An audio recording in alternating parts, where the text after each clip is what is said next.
नमस्कार। आप सभी पेंशन धारकों का, देश के उन सभी वरिष्ठ नागरिकों का जिन्होंने अपनी जिंदगी का स्वर्णिम काल इस राष्ट्र के निर्माण में लगा दिया, उन सभी का हम आज की इस विशेष प्रस्तुति में, इस बेहद जरूरी चर्चा में दिल से स्वागत करते हैं। दोस्तों, आज का दिन, आज की यह घड़ सिर्फ एक और तारीख नहीं है। यह उन लाखों आंखों में चमक लाने वाली काहे का दिन है जो बरसों से, दशकों से सिर्फ एक चीज का इंतजार कर रही थी। सम्मान, एक ऐसा सम्मान जो सिर्फ शब्दों से नहीं बल्कि उनकी जरूरतों को पूरा करने वाली वित्तीय सुरक्षा से आता है। आज हम बात कर रहे हैं हमारे कर्मचारी पेंशन धारकों की, हमारे राज्य कर्मचारी पेंशन धारकों की, और विशेष रूप से EPS 95 यानी एम्प्लॉइज पेंशन स्कीम 1995 के दायरे में आने वाले करोड़ों बुजुर्गों की। आज हमारे पास जो खबरें हैं वह सिर्फ खबरें नहीं हैं, वह उम्मीद है, वह बदलाव है, वह आपकी जेब पर, आपके भविष्य पर और आपके आत्मसम्मान पर सीधा असर डालने वाले बड़े फैसलों का दस्तावेज है। इस वक्त की सबसे बड़ी, सबसे अहम और सबसे पहली ब्रेकिंग न्यूज जिसका इंतजार आप सभी कर रहे थे, वो EPS 95 पेंशन की बढ़ोतरी को लेकर आ चुकी है। जी हां, आपने बिल्कुल सही सुना। EPS पेंशन एज को लेकर, आपकी न्यूनतम पेंशन में इजाफे को लेकर सरकार ने एक ऐसा कदम उठाया है जिसने करोड़ों चेहरों पर मुस्कान ला दी है। जो कहा हमारे न्यूज रूम में अभी अभी पहुंची है वह यह है कि सरकार ने 2025 तक, यानी आने वाले वर्ष 2025 के अंत तक EPS 95 की पेंशन को बढ़ाकर 7,000 करने का ऐतिहासिक फैसला ले लिया है। थोड़ा रुककर गंभीरता से 7,000 यह सिर्फ एक आंक नहीं है। यह उस संघर्ष की जीत है जो आप जैसे लाखों पेंशन भोगी सखों पर दफ्तरों के बाहर और अदालतों में लड़च रहे थे। यह उस पीढ़ा का सम्मान है जब महंगाई आसमान छू रही थी और पेंशन की मामूली रकम, वो ₹500 की अधिकतम सीमा, आज के जमाने में ऊंट के मुंह में जीरा भी साबित नहीं हो रही थी। जी हां दोस्तों, ये कोई छोटी मोटी बढ़ोतरी नहीं है, ये एक सीधी छलांग है, एक डबल इजाफा है। कर्मचारी पेंशन योजना, जिसे हम और आप आमतौर पर EPS 95 के नाम से जानते हैं, वह भारत में लाखों कर्मचारियों के लिए एक महत्वपूर्ण सामाजिक सुरक्षा की री रही है। यह वह कवच है जो सेवानिवृत्ति के बाद जब आय का कोई और स्रोत नहीं बचता तब काम आता है। लेकिन लंबे समय से यह कवच कमजोर पड़ी ADH गया था। हालिया घोषणा से पहले, जैसा कि आप सब जानते हैं, EPS 95 के तहत अधिकतम पेंशन की जो सीमा थी वह महज Rs 500 प्रतिमाह पर अटकी हुई थी। आप खुद सोचिए, आज के द्वार में जब एक गैस सिलेंडर की कीमत Rs 8,000 पार कर जाती है, जब डॉक्टर की एक विजिट की फीस 500 से Rs 1,000 होती है, जब महीने भर की दवाओं का खर्च 2 से Rs 3,000 आता है, तब क्या सिर्फ Rs 500 में एक बुजुर्ग इंसान अपना गुजारा कर सकता है? क्या वह अपनी दवा, अपना राशन, अपने घर का छोटा मोटा खर्च और सबसे बड़ा कर अपना आत्मसम्मान बचा सकता था? नहीं। यह राशि, जैसा कि आप सबने हमें हजारों चिट्ठियों में लिखकर बताया, अपने दैनिक खर्चों को पूरा करने के लिए भी पर्याप्त नहीं थी। यह एक मजाक बनकर, इसी को देखते हुए तमाम श्रमिक संघों, ट्रेड यूनियंस और आप जैसे लाखों पेंशन भोगियों का सरकार पर लगातार दबाव बन रहा था। एक नैतिक दबाव, एक सामाजिक दबाव कि इस सीमा को बढ़ाया जाए, हमें बेहतर वित्तीय सुरक्षा दी जाए। और आखिरकार उस दबाव ने, उस संघर्ष ने, उस तपस्या ने रंग दिखाया है। अब सवाल यह उठता है कि सरकार ने यह फैसला क्यों लिया? इस वृद्धि के पीछे सरकार का तर्क क्या है? दोस्तों, सूत्रों के हवाले से जो खबर हमें मिल रही है उसके मुताबिक पेंशन की इस सीमा को 2 गुना करके, यानी सीधे Rs 7,000 करने का सरकार का यह निर्णय कई महत्वपूर्ण कारकों, कई बद्ध वजहों का परिणाम है। पहली और सबसे बड़ी वजह है बढ़ती हुई मुद्रास्फीति, यानी कमरतोदाज महंगाई। सरकार ने इस बात को स्वीकार किया है कि पिछले कुछ वर्षों में जिस तेजी से चीजों के दाम बढ़े हैं उस अनुपात में पेंशन नहीं बढ़ी थी। दूसरी बड़ी वजह है पेंशन भोगियों की बढ़ती जीवन प्रत्याशा, यानी आज हमारे बुजुर्ग पहले की तुलना में अधिक लंबा जीवन जी रहे हैं। यह अच्छी बात है, लेकिन इसका एक वित्तीय पहलू भी है। लंबा जीवन यानी लंबे समय तक वित्तीय सहारे की जरूरत। इन दोनों कारकों ने मिलकर पेंशन राशि में एक बड़े समायोजन को, एक बड़े बदलाव को बहुत आवश्यक बना दिया था। इसके अतिरिक्त इस वृद्धि का एक और बड़ा उद्देश्य है। इसका उद्देश्य उन सेवानिवृत्त कर्मचारियों को सम्मान और आराम का जीवन प्रदान करना है जिन्होंने अपने कार्यकाल के दौरान अपनी जवानी के 30 से 40 साल देकर इस देश की आर्थिक वृद्धि में अपना खून पसीना एक कर दिया था। यह कदम, यह R7000 का आंक सामाजिक कल्याण योजनाओं को मजबूत करने के लिए सरकार की प्रतिबद्धता को भी दर्शाता है। यह दिखाता है कि सरकार आखिरकार अपने वरिष्ठ नागरिकों की सुध ले रही है। अब बात करते हैं सबसे जरूरी सवाल की, इस फैसले का, इस R7000 की रकम का आप जैसे पेंशन भोगियों के जीवन पर क्या और कैसा प्रभाव पड़ेगा। हम सिर्फ आंख दड़ों की बात नहीं करेंगे, हम आपकी जिंदगी की बात करेंगे। यह पेंशन वृद्धि, यह जो इजाफा है, यह लाखों लोगों के जीवन में एक वास्तविक और सकारात्मक बदलाव लाएगी। उन लाखों चेहरों पर एक सुकून लाएगी। कई सेवानिवृत्त लोगों के लिए मासिक आय में इस बड़ी वृद्धि का मतलब है कि वे अब बेहतर स्वास्थ्य सेवा का खर्च उठा सकते हैं। वह अब अपनी जरूरी दवाएं खरीदने से पहले 10 बार सोचेंगे नहीं। इसका मतलब है बेहतर पोषण। वह अब अपने लिए फल, दूध और अच्छी सब्जियां खरीद सकते हैं। इसका मतलब है रहने की बेहतर स्थिति। यह जो अतिरिक्त राशि आपके हाथ में आएगी, इससे आपका वित्तीय तनाव कम होगा। और सबसे महत्वपूर्ण बात, जो आप में से कई लोग महसूस करते हैं, परिवार के अन्य सदस्यों पर, अपने बच्चों पर आपकी निर्भरता कम होगी। जब एक बुजुर्ग के हाथ में पैसा होता है तो परिवार में उसका सम्मान भी बढ़ता है। यह कड़ी डीडीए चवा है, लेकिन सच है। यह फैसला पेंशन भोगियों का मनोबल बढ़ाएगा। उन्हें यह महसूस कराएगा कि हां, सरकार द्वारा उन्हें मूल्यवान समझा गया है, उन्हें समर्थित महसूस कराया गया है। यह सिर्फ पैसा नहीं है, यह सम्मान की वापसी है। अब आपके मन में जो अगला बड़ा सवाल कौंध रहा होगा, वह यह है कि इस बढ़ी हुई पेंशन का दावा कैसे करना है। क्या हमें कोई नया फॉर्म भरना होगा? क्या हमें ईपीएफओ के दफ्तरों के चक्कर काटने होंगे? तो रुकिए, इस बारे में जो जानकारी आई है उसे बहुत ध्यान से सुनिए।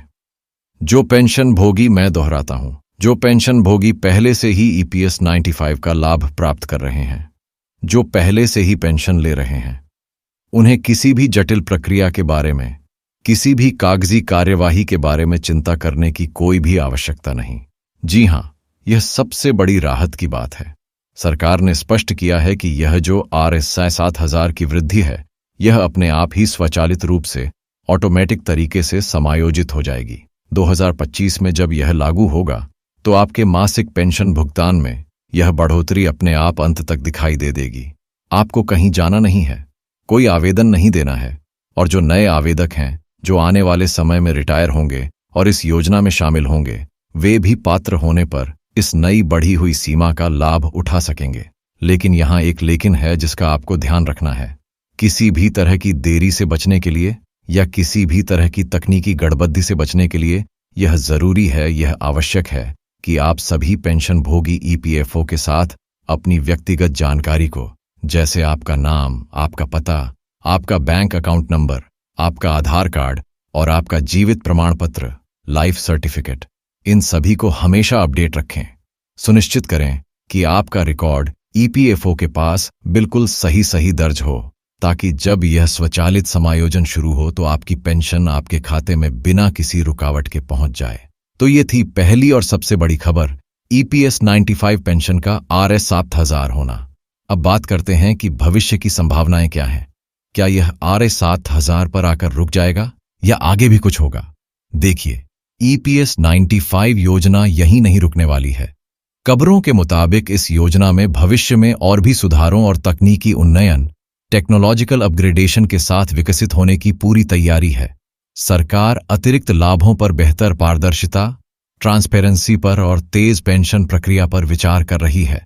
और सबसे बड़ी बात जो चर्चा में है वह यह है कि भविष्य में पेंशन की राशि को मुद्रास्फीति यानी महंगाई या जीवन यापन लागत सूचकांक, कॉस्ट ऑफ लिविंग इंडेक्स से जो दहने की भी संभावना है।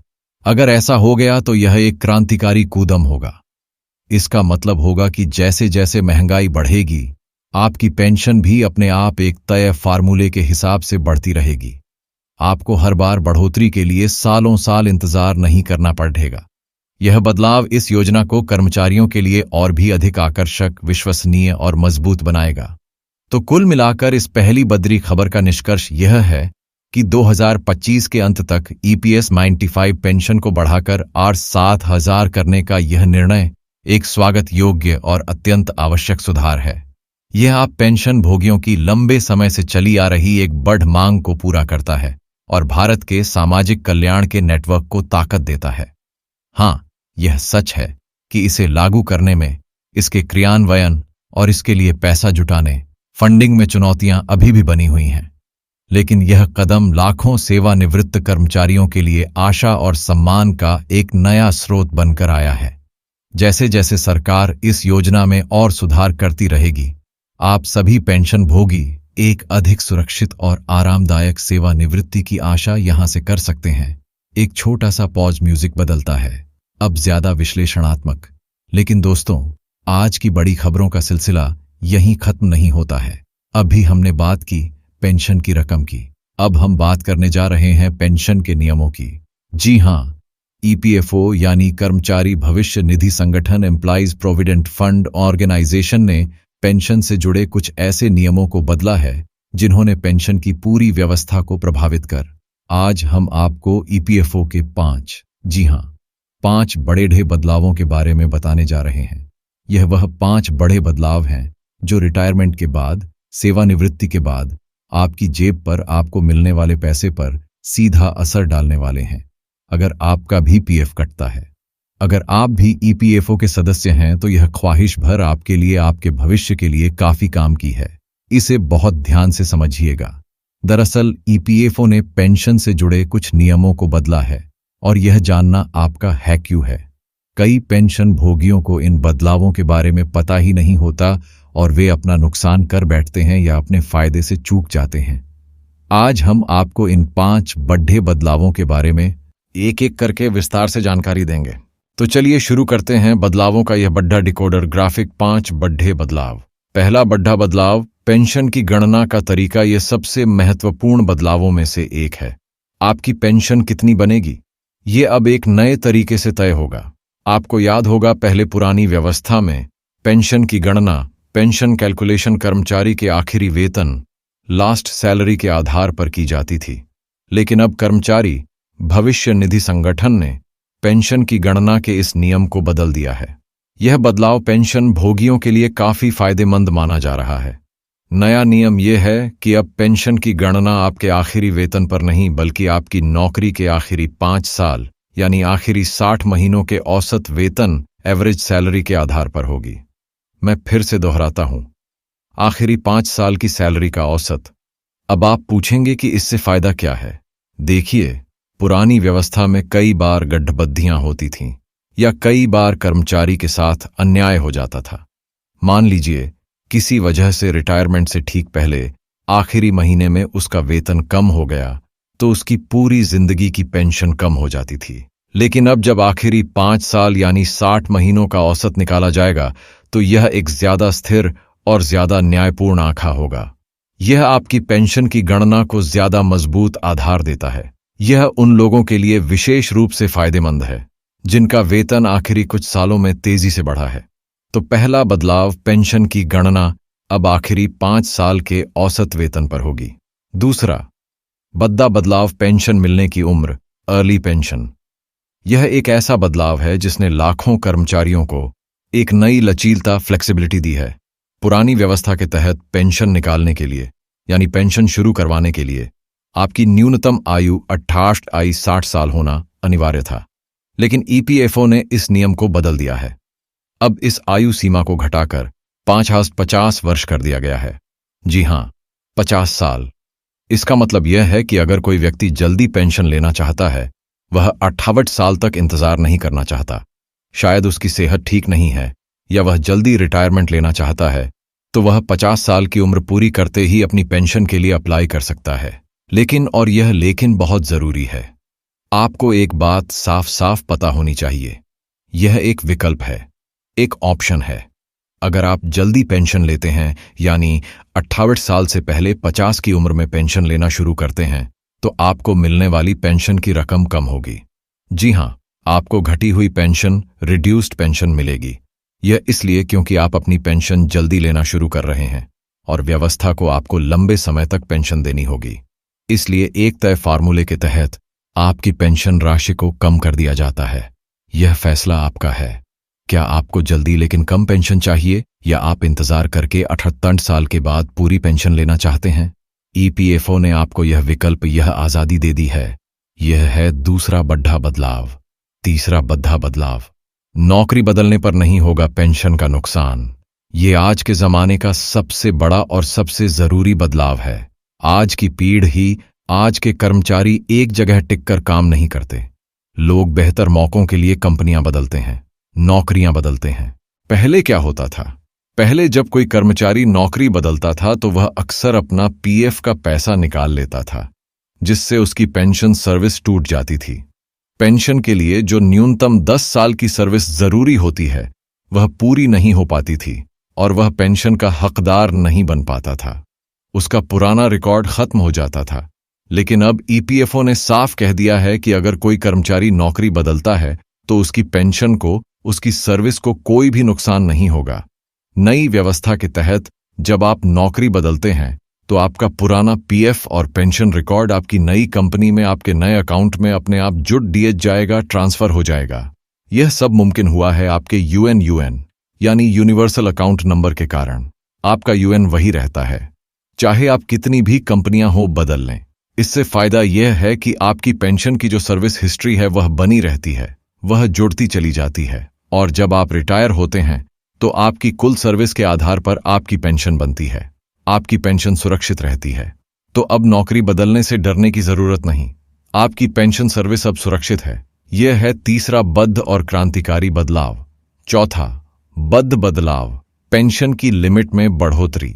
यह एक और बद्ध वित्तीय बदलाव है जिसे समझना थोड़ा जरूरी है। कर्मचारी भविष्य निधि संगठन ने पेंशन योग्य वेतन, पेंशनेबल सैलरी की अधिकतम लिमिट को भी बढ़ा दिया है। पहले यह लिमिट, जैसा कि खबरों में बताया गया है, 17,500 की थी। हालांकि पहले यह RS 66,500 थी, पर हम स्रोत के हिसाब से 17,700 मानकर चल रहे हैं। अब इस लिमिट को बढ़ाकर RS 15,000 कर दिया गया है। अब इसका मतलब क्या है? क्या आपकी पेंशन 15,000 हो गई? नहीं, इसे समझिए। इसका मतलब यह है कि आपकी सैलरी चाहे कितनी भी हो, RSU 0 या 1 लाख, लेकिन आपकी पेंशन की गणना के लिए अधिकतम वेतन सीमा अब RS 15,000 मानी जाएगी। पहले यह सिर्फ R7,500 पर कैप हो जाती थी। इस सीलिंग के बढ़ाने से, इस लिमिट के बढ़ाने से सीधा फायदा यह हुआ है कि अब आपकी पेंशन की गणना RS 15,000 के आधार पर हो सकती है। ऐसे में अगर आपकी सैलरी ज्यादा है, यानी RS 15,000 या उससे ज्यादा है, तो रिटायरमेंट के बाद आपको जो अधिकतम पेंशन मिल सकती थी वह अब पहले की तुलना में लगभग 2 गुनी हो गई है। यह लिमिट R7,500 से RS 15,000 करना यह दिखाता है कि ईपीएफओ मान रहा है कि वेतन बढ़ चुके हैं और पुरानी लिमिट अब प्रासंगिक नहीं रही। इससे आपकी पेंशन में भी बड़ा इजाफा देखने को मिलेगा। यह है चौथा बड़ा बदलाव। पांचवा बड़ा बदलाव, पेंशन में डबल फायदा। जी हां, पांचवा और आखिरी बड़ा बदलाव, जो इन सभी चीजों का एक मिलाजुला असर है, वह है डबल फायदा। यह डबल फायदा क्या है? पहला फायदा तो वह है जो हमने खबर की शुरुआत में बताया, आपकी EPS 95 की पेंशन रकम का 7,000 तक बढ़ना। यह एक सीधा नकद फायदा है जो आपकी जेब में आएगा। और दूसरा फायदा वह इन नियमों में बदलाव से आ रहा है। पेंशन की गणना का बेहतर तरीका, जल्दी पेंशन पाने का विकल्प, नौकरी बदलने पर सर्विस का ना टूटना और पेंशन योग्य वेतन सीमा का 15,000 तक बढ़त जाना। यह सब मिलकर आपके रिटायरमेंट को, आपके भविष्य को पहले से कहीं ज्यादा सुरक्षित और फायदेमंद बना रहे हैं। एंकर स्क्रीन पर। तो दोस्तों, आज की यह 2 बड़ी खबर है। पहली, EPS 95 पेंशन का 2025 के अंत तक बढ़ाकर 7,000 हो जाना, और दूसरी, EPFO के वह 5 बड़े नियम जिन्होंने आपकी पेंशन की गणना, उम्र, पोर्टेबिलिटी और लिमिट को बदल दिया है। यह जानना जरूरी है कि इनमें से काफी बदलाव पुराने हो सकते हैं, लेकिन आज भी लाखों पेंशन भोगियों को, लाखों कर्मचारियों को इनके बारे में पूरी और सही जानकारी नहीं है। कुल मिलाकर कर्मचारी भविष्य निधि संगठन ने, यानी EPFO ने, जो यह नियमों के अंदर बदलाव किए हैं, वह हर उस पेंशन धारक के लिए, हर उस कर्मचारी के लिए जरूरी है जो अपने भविष्य को सुरक्षित करना चाहता है। जो नियम बदले गए हैं, मैं एक बार फिर संक्षेप में दोहराता हूं। एक, पेंशन की गणना अब आखिरी 5 साल के औसत वेतन पर। 2, पेंशन मिलने की उम्र 58 से घटाकर 50 वर्ष। जल्दी पेंशन के विकल्प के तौर पर कम रकम के साथ। 3 नौकरी बदलने पर पेंशन सर्विस का कोई नुकसान नहीं, रिकॉर्ड जुड़ा जाएगा। 4 पेंशन योग्य वेतन की लिमिट बढ़कर RSLs 15,000 कर दी गई है और 5 इन सब के साथ EPS 95 की रकम का RS 7,000 होना, यानी एक डबल धमाका। यह वह प्रमुख अपडेट है, यह वह बड़ी खबरें हैं जो आप सभी पेंशन धारकों के लिए, हम सभी कर्मचारियों के लिए निकलकर सामने आ चुकी हैं। यह खबरें आपके जीवन में एक नया सवेरा ला सकती हैं। यह आपके बुढ़ापे की लाठी को मजबूत कर सकती है। क्लोजिंग, हमारा फर्ज था आप तक यह जानकारी, यह विश्लेषण आसान और सरल भाषा में पहुंचाना। अब आपका फर्ज है कि आप जागरूक रहें। हम उम्मीद करते हैं कि आज की इस विस्तृत जानकारी से आपके मन में चल रहे कई सवालों के जवाब आपको मिल गए होंगे। हम आप सभी से यही निवेदन करते हैं कि इस जानकारी को सिर्फ अपने तक सीमित मत रखिए।